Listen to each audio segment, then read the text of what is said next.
कराची पाकिस्तान सुन्नी तहरीक के मरकजी रहनुमा और मरकजी तर्जमान फ़हीमुद्दीन शेख ने कहा, कुरान करीम अल्लाह ताला की आखिरी किताब है जो पूरी इंसानियत के लिए हिदायत, रोशनी और नजात का ज़रिया है। सैयदना इमाम हुसैन रज़ी अल्लाह ताला अन्हा नवासा रसूल व अजीम शख्सियत हैं जिन्होंने कुरान के पैगाम को बचाने के लिए अपनी जान, अपने अहल खाना और जान निसार साथियों की कुर्बानी दी। हज़रत इमाम हुसैन रज़ी अल्लाह ताला अन्हा ने कुरान की हिफाजत की खातिर यजीदी निज़ाम में बातिल के खिलाफ अलम जहाद बुलंद किया। सैयदना इमाम हुसैन बातिल के सामने झुके नहीं, क्योंकि कुरान का यही दर्स है, जुल्म के खिलाफ आवाज़ बुलंद करो। करबला के मैदान में इमाम हुसैन रज़ी अल्लाह ताला ने कुरान की तालीमात को अमली शक्ल दी। अल्लाह सब्र करने वालों के साथ है।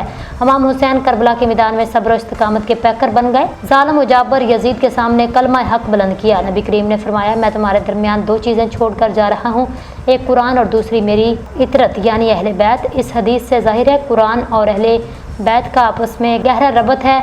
इमाम हुसैन रज़ी अल्लाह ताला अन्हा बैत का रोशन सितारा है। इमाम हुसैन रज़ी अल्लाह ताला अन्हा का जिक्र सुबह क़यामत तक होता रहेगा। कुरान पढ़ना इबादत है, इस पर अमल करना नजात। सैयदना इमाम हुसैन का रास्ता कुरान का रास्ता है। आज अगर हम वाकई इमाम हुसैन रज़ी अल्लाह ताला से मोहब्बत करते हैं तो हमें कुरान से जुड़ना होगा, इसकी तिलावत, फ़हम और इस पर अमल को अपनी ज़िंदगी का हिस्सा बनाना होगा। इन ख्यालात का इज़हार उन्होंने मोहम्मद अकरम नक्शबंदी के साहबजादे हाफ़िज़ शाहगान कादरी की तकमील हिफ्ज़ कुरान की तकरीब से खिताब करते हुए किया। तकरीब से मारूफ एंकर और मजहबी स्कॉलर शबीर अबू तालब ने भी खिताब किया। इस मौका पर समाजी रहनुमा फरहान छिपा, साहबजादा बिलाल भट्टी, सुन्नी तहरीक कराची, राबता कमेटी के रुकन इमरान सईदी और दीगर मौजूद थे।